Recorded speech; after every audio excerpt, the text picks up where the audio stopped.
नमस्कार. मी सतीश कुलकर्णी. हल्ली पिठापूरला पारायणाचं निमित्त काढून अनेक मोठे ग्रुप येत आहेत आणि भविष्यात येण्याची शक्यता पण आहे. जे संयोजक हे कार्यक्रम आयोजित करतात त्यांना पिठापूरची कल्पना नाही. या व्हिडिओद्वारे पिठापूरला नक्की काय आहे, राहण्याची वगैरे काय व्यवस्था आहे, एवढं मी थोडक्यात सांगतो.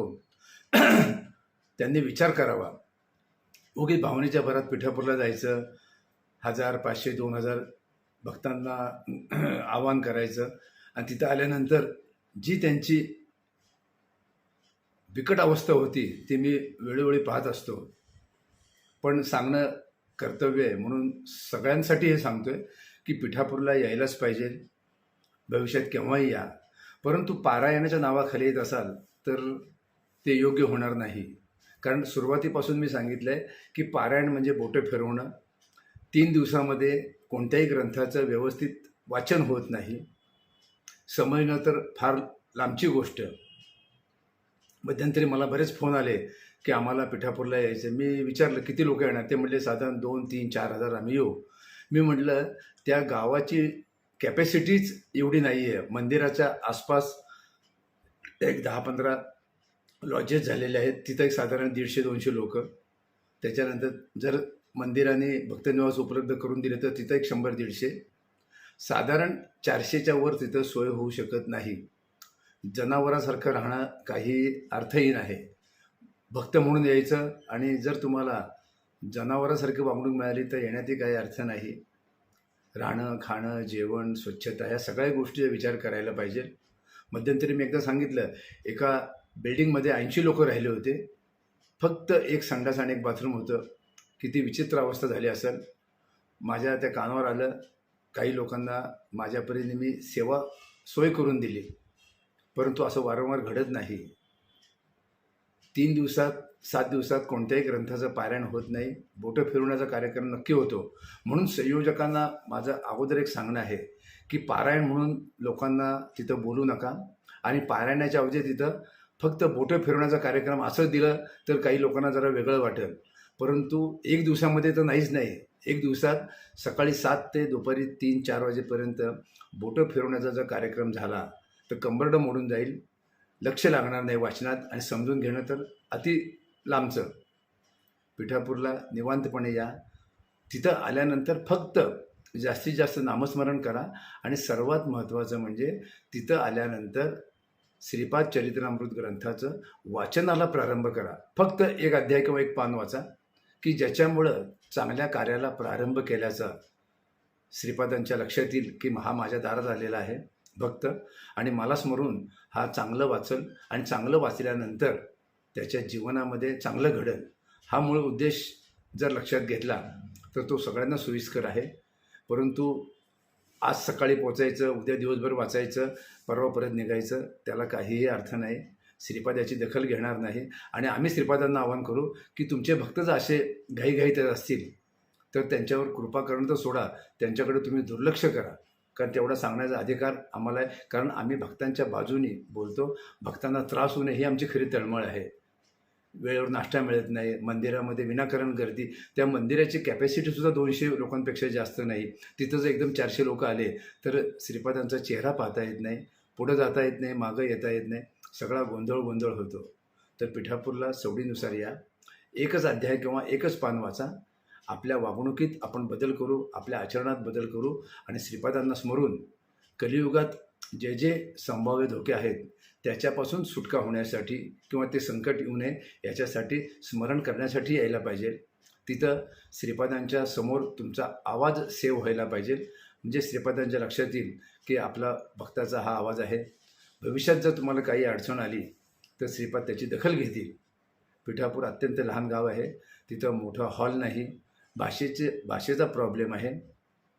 जर एखाद्या ठिकाणी आता आमच्याकडे उदाहरणार्थ 95 लोकांची व्यवस्था आहे, अजूनही 50-60 लोक वाढवता येतात. पण अडचण काय येते की जर पाणी संपलं, सकाळच्या वेळेस सगळे स्नानाला तयारीत असतात, 6च्या आसपास जर सगळ्यांचं स्नान झालं आणि पाणी संपलं तर बाकीच्यांना पाणी कसं देणार. आमच्याकडची जी परिस्थिती आहे ती इतर लॉजमध्ये पण परिस्थिती आहे. तेव्हा भावनेच्या भरात पिठापूरला तिकीट न काढता क्षमस्व तिथं जागा आहे का नाही याची चौकशी न करता तिकीट काढून जर आला तर तुम्हाला त्रास होईल, सेवा मिळणार नाही, गैरसोयीला तुम्हाला तोंड द्यावं लागेल. त्याच्यानंतर आजूबाजूला एखादं हॉटेल आहे तिथे जाऊन तुम्हाला नाश्ता करावा लागेल, जेवणाला जे महाप्रसादाच्या वेळेस तुम्हाला वेळ लागेल. ह्या सगळ्या गैरसोयी तर आहेतच आहेत. 200-250 लोक परवा राखी पौर्णिमेला 400-450 महिला भगिनी होत्या तरी त्रास झाला. आणि आता जर एवढं 500च्या पुढं आलं तर त्या गावाची दाणादाण होती. आणि सर्वात महत्त्वाचं म्हणजे पारायणाच्या नावाखाली फक्त फिरण्यासाठी येणारे जे भाविक असतात तर तिथे फिरण्याचा फार त्रास होतो, महागाई आहे. आणि तिथं फक्त 25 टवेरा आहेत. एका टवेरामध्ये जर 8 लोक म्हटले तर 25 8 200, रिक्षा एक 200 समजलं तर 400 लोकांना फक्त फिरण्याची सोय उपलब्ध होऊ शकते. बाकीच्या लोकांनी काय करायचं? तर लोक कोणताही विचार करत नाहीत. आम्ही 1000 जण येऊ, आम्ही 2000 जण येऊ, पण तेवढे गावाची कॅपॅसिटीज नाही. एकाच वेळी आत्तापर्यंत सर्वात जास्त गर्दी तिथं 600-750 लोकांपेक्षा जास्त गर्दी नाही. कुठेही जागा मिळते म्हणून कुठेही राहण्याचा अर्थ नाही, कोण चालला म्हणून त्याच्यावर जाण्याचा अर्थ नाही, कुणी आवाहन केलं म्हणून लगेच त्याला प्रतिसाद द्यायची गरज नाही. कारण जो तो आपल्या मर्यादेप्रमाणे सांगत असतो.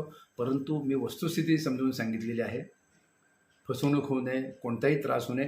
देवाच्या दारात म्हणजे आपण माहेरी गेल्यानंतर माहेरचं सुख मिळालं पाहिजे या पद्धतीने किंवा या विचाराने आपण पिठापूरला जायला पाहिजे.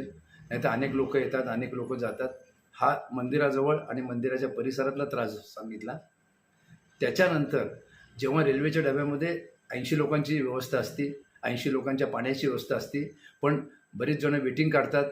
मग मी शेजारी झोपतो, मी खाली झोपतो, इकडं करतो ॲडजस्ट, असं करता करता त्या रेल्वेच्या डब्यामध्ये जर 20-25 लोक आणखी जास्त झाले तर जर टॉयलेटमधलं पाणी संपलं तर गाड्या थांबत नसतात. ती एक गैरसोय आहे. लोक वस्तुस्थिती समजून घेत नाही. पारायणाने पुण्य मिळतं, पळत सुटतात. देवाच्या दर्शनाने प्रश्न सुटतात, पळत सुटतात. परंतु त्याचा एकमेकाशी काही संबंध नाही. तुम्ही देवाला स्मरण करण्यासाठी देवाच्या साक्षीने देवाला प्रार्थना करून चांगलं वागण्याच्या प्रार्थनेसाठी जायचं असतं. आणि ते वर्षभर केव्हाही गेलं तरी चालू शकतं. तीर्थक्षेत्री देव वर्षभर असतात, ते कुठेही जात नाहीत. तुम्ही यावं, देवाचं नामस्मरण करावं, देवाने तुम्हाला डोळे भरून पाहावं, तुम्ही देवाला डोळे भरून पाहावं, हीच योजना असल्यामुळं तिथं केव्हाही वर्षभर जा, अध्यात्माचा आनंद घ्या, चांगल्या कार्याला सुरुवात करा. अखेर जे ठरवतात त्यांना आपल्याला प्रतिकार करता येत नाही किंवा त्यांना समजूनही सांगता येत नाही, कारण त्यांचे धोरण वेगळं असतं. परंतु वस्तुस्थिती सांगितली. कुणीही उठसूट जर पारायण म्हणून पिठापूरला येत असेल तर पिठापूर अत्यंत लहान गाव आहे. अनेक गैरसोयींना तुम्हाला तोंड द्यावं लागेल, पैसे जातील आणि मंदिरात विनाकारण गर्दी होईल. मंदिराची कॅपॅसिटीज फार कमी आहे. आणि मंदिरात मग जे बाकीचे विधी आहेत, पालखी, अभिषेक, ह्यालासुद्धा त्रास होतो. या गोष्टीचा विचार करावा आयोजकांनी आणि जाणाऱ्यांनी जास्त विचार करावा. काही शंका असल्या तर मला विचारावं, मी तिथली परिस्थिती सांगू शकतो. पण पिठापूरला या आणि 3 ते 7 दिवस राहा. उगीच आज सकाळी पोचायचं, उद्या रात्री परत निघायचं, आपली व्यवस्था आपण करू शकत नाही. जर ग्रुपने आलं तर अगोदर जाऊन कुणी एका व्यक्तीने सगळं तिथं बुकिंग करावं आणि श्रीपाद श्री वल्लभांचं पिठापूर पाहावं. कारण तिथं गेल्यानंतर जर भक्तांना त्रास झाला तर ते श्रीपादांना आवडणार नाही. आणि एखाद्या तीर्थक्षेत्राचं जर नाव बदनाम झालं तर तेही योग्य नाही. कारण ज्याची गैरसोय होती तो एकाचं 10 करून सांगतो, त्यामुळे त्याचा परिणाम वेगळा होतो. परंतु आपण जर विचार केला तर तुम्हाला त्रास होणार नाही. पिठापूर बाबतीत जे जे चांगलं आहे ते सांगण्याचा प्रयत्न कराल. काही गोष्टी सोडून द्यायच्या असतात. तुम्ही या, तुमचं स्वागत आहे. फक्त पारायणाच्या ऐवजी नामस्मरणाला या. पारायण जर असं तर तिथं कंसामध्ये गमतीने सांगतो की बोटं फिरवण्याचा कार्यक्रम हा गृहीत धरा. कारण तो ग्रंथ समजून जर वाचायचा असेल तर किमान 1 वर्ष लागेल. आणि 1 वर्षानंतर मात्र तुम्हाला एवढं ज्ञानप्राप्ती होईल की तुम्हाला कशाची गरज भासणार नाही. एवढं सांगतो आणि माझं निवेदन संपवतो. नमस्कार.